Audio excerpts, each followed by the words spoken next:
What a great Tuesday morning it is here for Game Changer Live Daily Devo. I'm here with Diana. What's up? Good morning. How you doing? Good morning. It's a great day.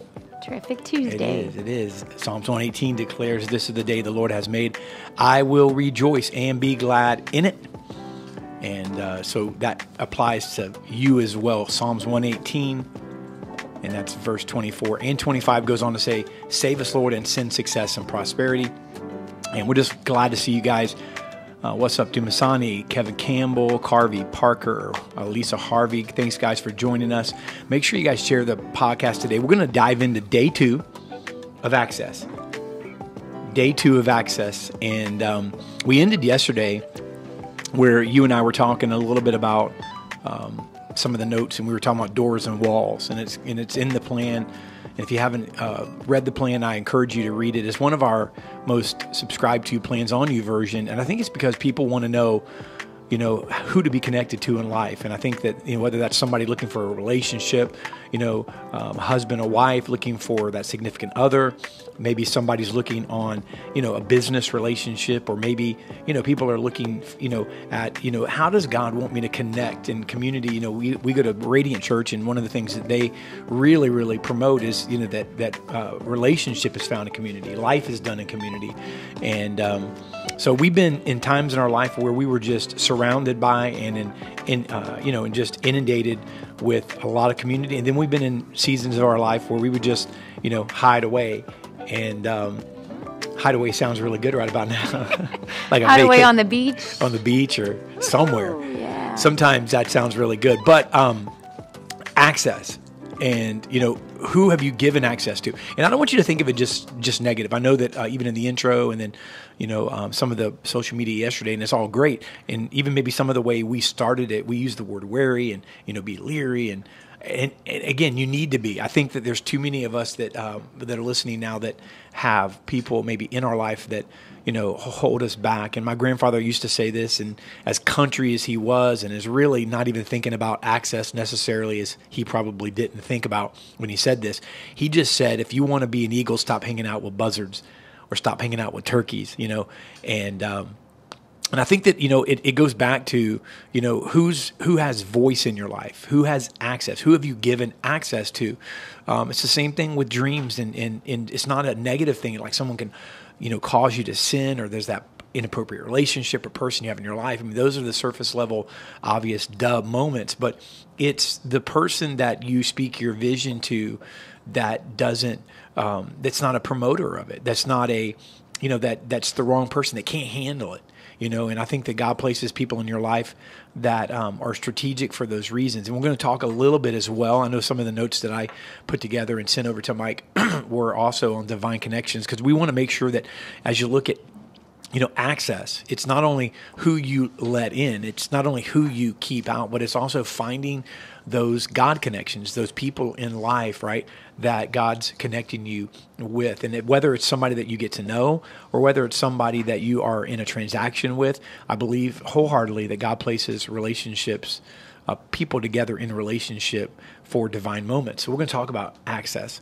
And we talked yesterday, Diana, and I'm going to pick up here, where everyone that comes into your life is going to function as either a wall or a door. Everybody. And this is everyone. So if you want to know how many, all. And what's all is everyone, right? Everyone functions as either a wall or a door. So they occupy positions as walls and doors, and the people that God puts in our life, they must understand, and we must make sure that it's understood, and we must understand when to be a wall and when to be a door. So for instance, I can be a wall and a door just like anyone else in someone's life, but I could be a wall that keeps you from God's best if I'm not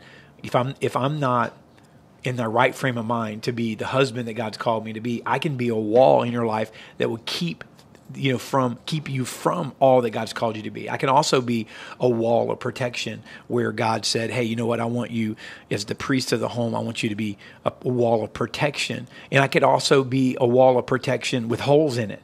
You know what I mean? I could not be holding you back from something, but I could also not be protecting you because there's holes or gaps, or I haven't finished constructing the wall.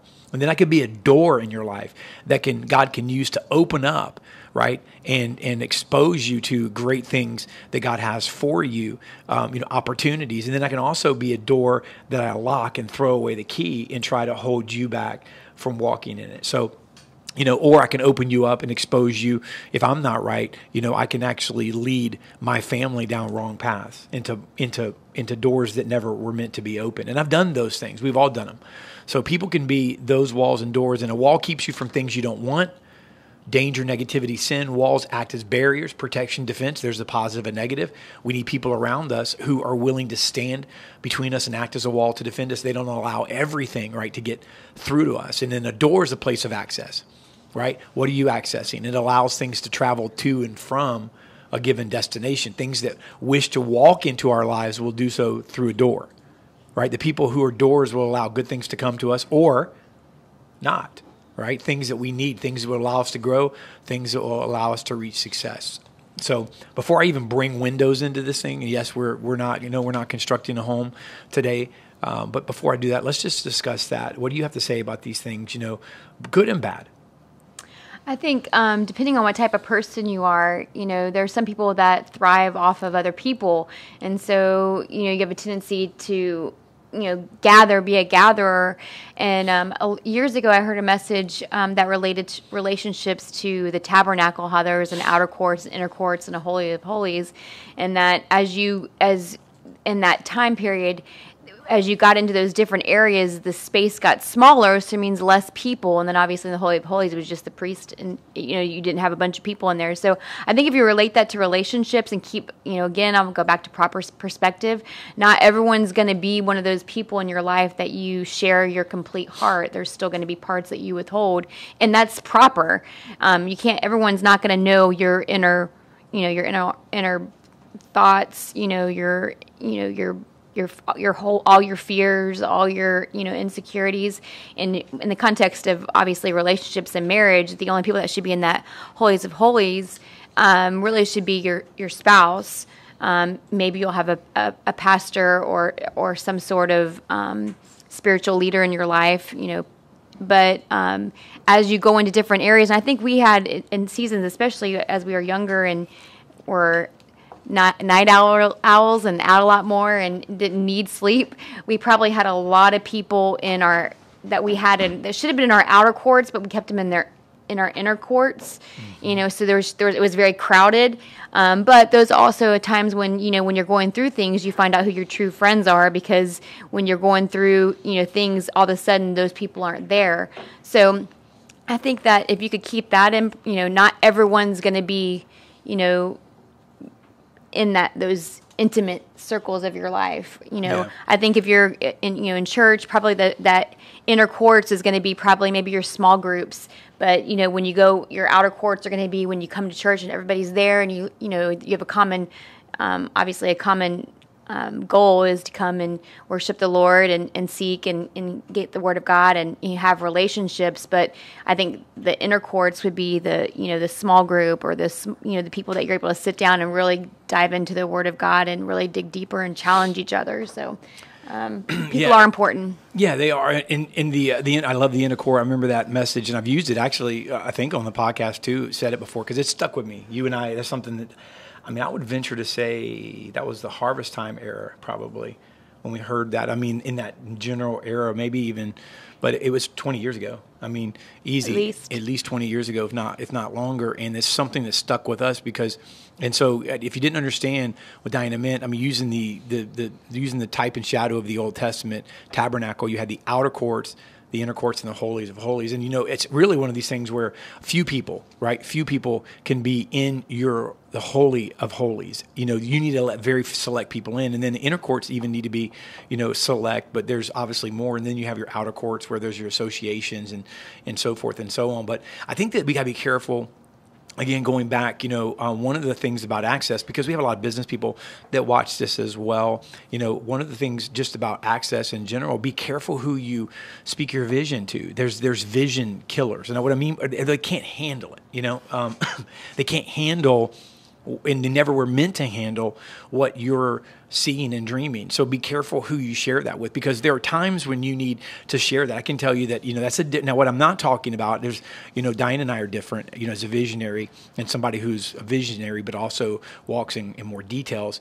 I've used to view her, and I know this is not about husband and wife and marriage, but this is about relationship and access. I used to view her as someone who would, quote, pour water on my fire, whatever, you're just trying to hold me back, or whatever. And the reality is, that was a long time ago, and I don't view it that way at all anymore. And I really don't. And now it's still difficult in our personalities, because those are things we have to work out, because I don't like slow, not that she does, but I don't like details. I like the big picture.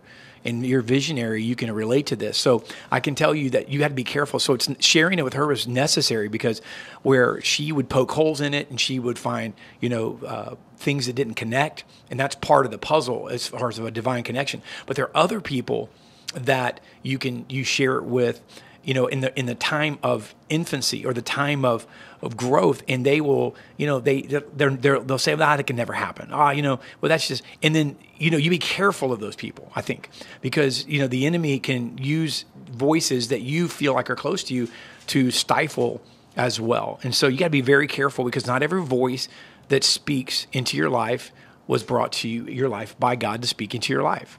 And, so let's combine this with a window. So if we're looking at people, just looking at this for a second, when combined with a window or a vision, okay, a good door.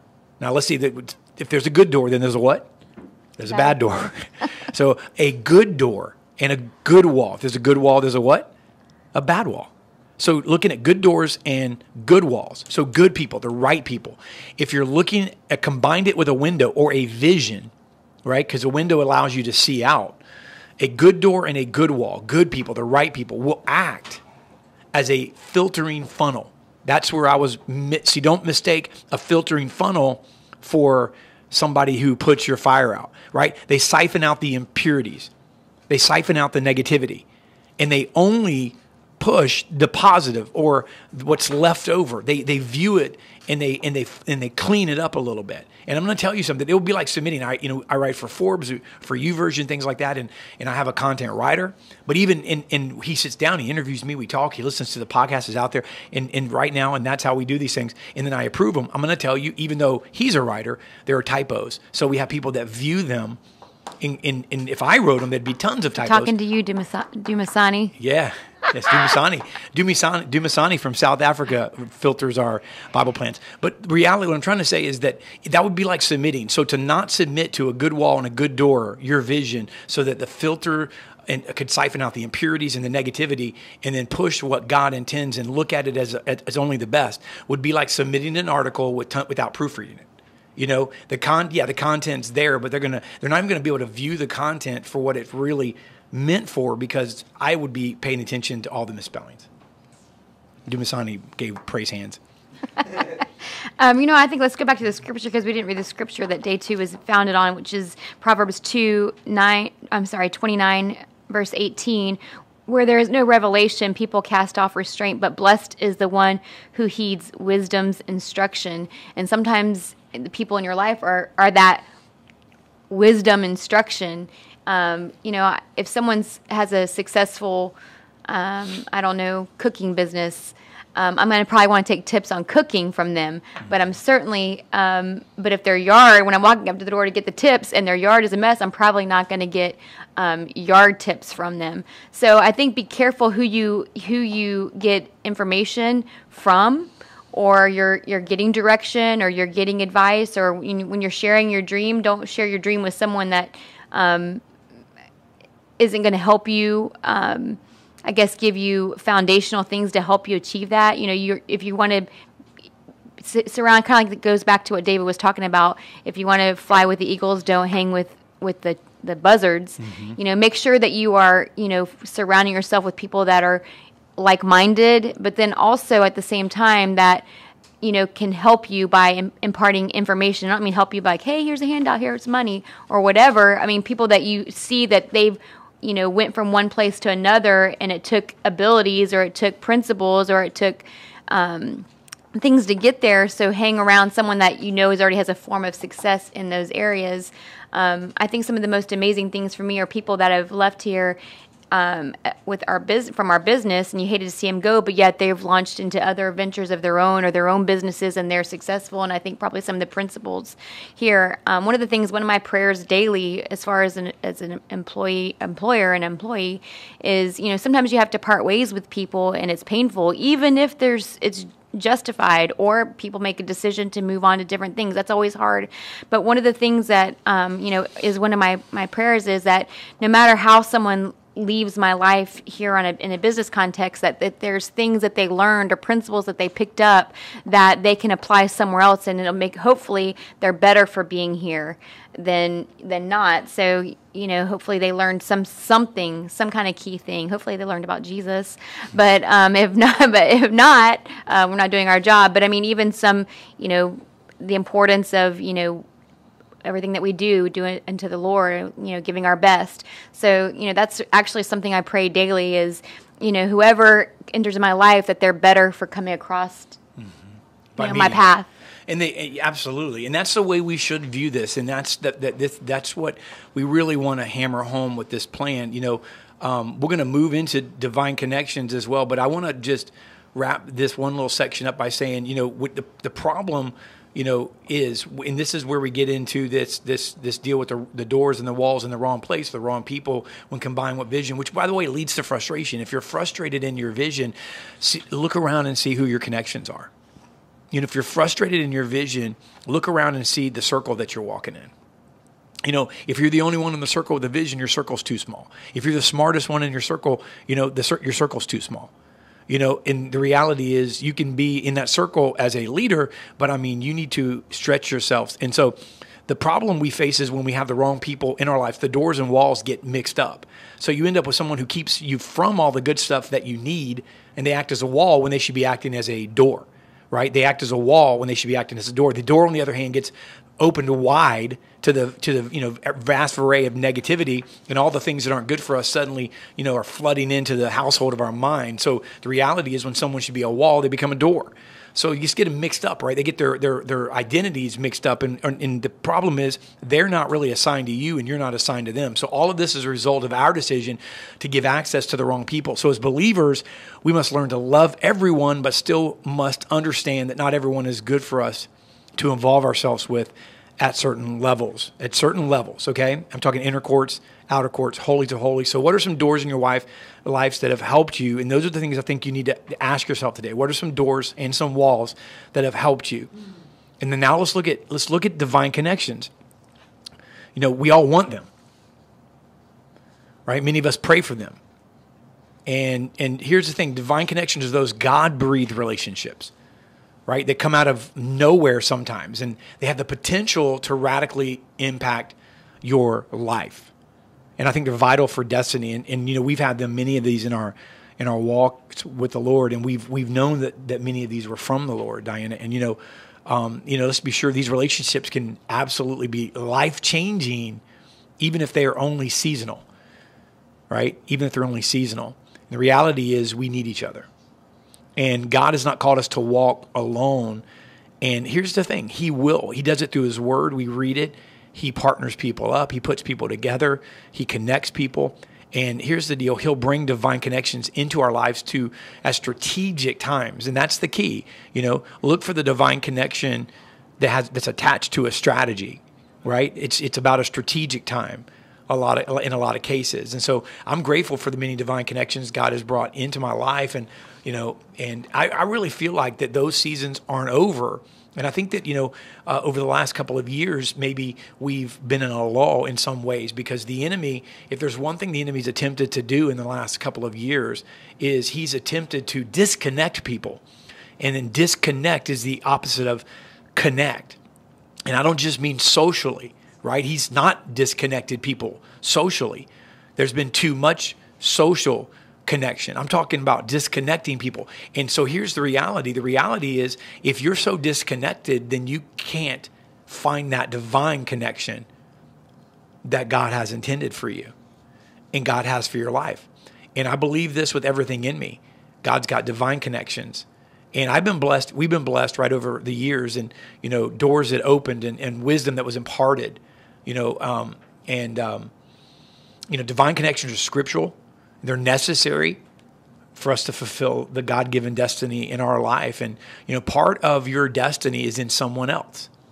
I want you to hear that. Part of your destiny. If your destiny is so small that it just includes you, then it's not a God destiny, because God is all about you touching those around you, leading a life that will lead them to Jesus, right? Showing them, listen, not that you're perfect, because if you show them that, then they're going to find they can't live up to that. But if you show them, and if your life is at a place where the divine connections that are around you can see that you would be nothing without God, I believe that your destiny and my destiny, right? It involves people, right? And so part of our destiny is in someone else, and part of someone else's destiny is in us.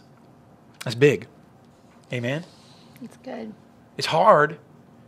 It's hard. What do you think about this? Because I know that this is a challenge, because it's not that we have like a patent on this or we have this down pat.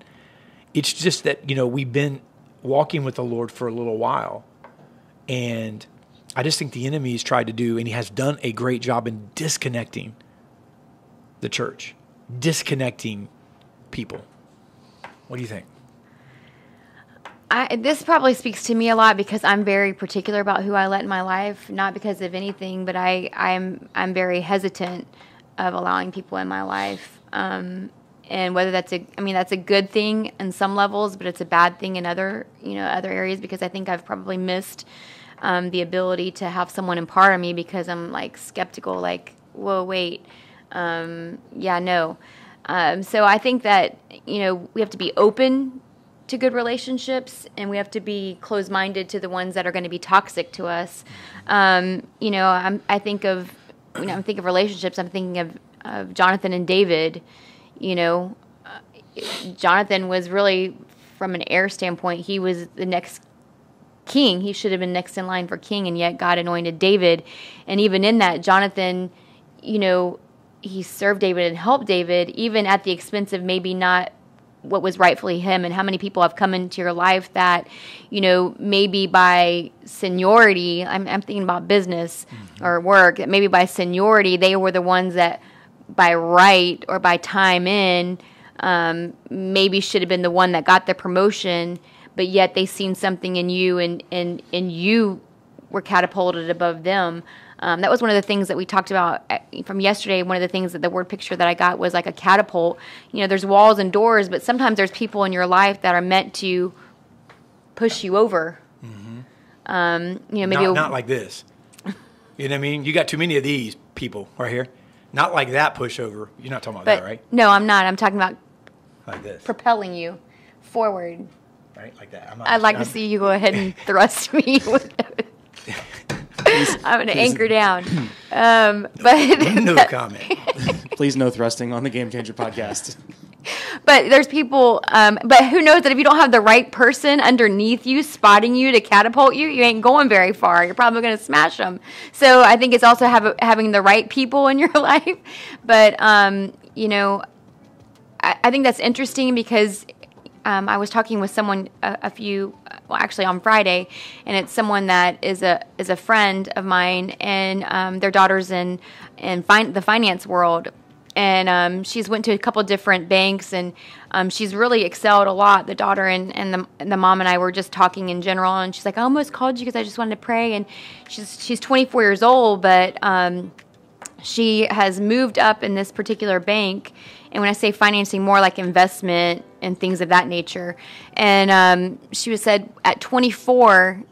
She accepted another position. Like after you're in one position for a year, you're able to apply for other places in this bank. It's a very large bank, and she applied for a specific position, got the position, signed all the paperwork, and with HR and stuff like that. And a vice president of the bank in a certain division contacted her and said, "Hey, I want you to be my assistant, an assistant to a vice president," which is a big deal. So the position she took was lesser, but so she had a colleague and said, it's taken me, 20 years to get to this point, and you have this opportunity in front of you at 24.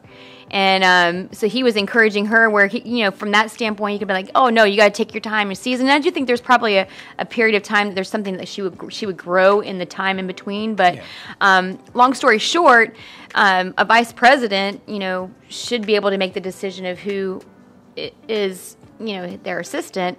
But HR was involved, and HR said, no, you've already signed and committed to this department. So I'm thinking about a standpoint, there's some people that say, hey, no, you've already held you back, versus, there was someone else in her life pushing her, hey, no, go, that it takes years, go ahead and bypass it. She made a decision to keep her commitment and stay at the lesser position, even though the other one was, more pay, again, assistant to a vice president, and she ended up choosing that. And so sometimes you might have people in your life that will say, hey, come here and pull, and it might be attractive, and it might mean more, or it might bring more money or whatever, but being in tune with someone that says, no, hold back, you've already committed here first, finish this out. And maybe it's going to take you a little bit longer to get there, but in that season you're going to pick up things. So I think honoring your commitments, but having people that are not only just tell you, hey, yeah, you should do it, takes years to get there, but also someone that's going to say, hey, there's going to be something in that waiting. You don't want people in your life to say, hey, wait. You want people to say, hey, come on, let's go, you can do it. And you need those people too.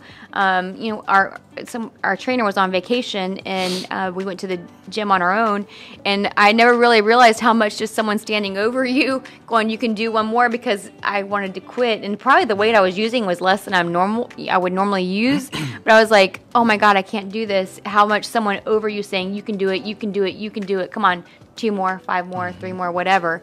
But so people are important because they don't even have to help. So the funny thing is, your mind, they don't even have to lift the burden. They just have to kind of seem like they're there, and you push through. So that was a lot of information on one area. There's a lot of different people. I think people are important in your life, even when you don't feel like they are. They are. I don't feel like. I think the trainer's important, but I'm the one doing the work. But it was kind of interesting how mentally them standing over you causes you to push through a little bit more. Yeah. But I think being aware of someone that says, hey, it's okay to wait. We don't want those people in our life. We don't want those. And that's really a door, shutting a door. So that's interesting about a wall is permanent unless you break it down. But a door opens and closes. Yeah. So sometimes someone's a door that's just closing it for a season, but when it's okay, they're going to open it for you to kind of walk through. Amen. Good stuff. We're out of time. And so we have, if you can't tell, this is starting to heat up. We're going to talk about discerning divine connections. Diana kind of got into that a little bit even now, because which one of those was right?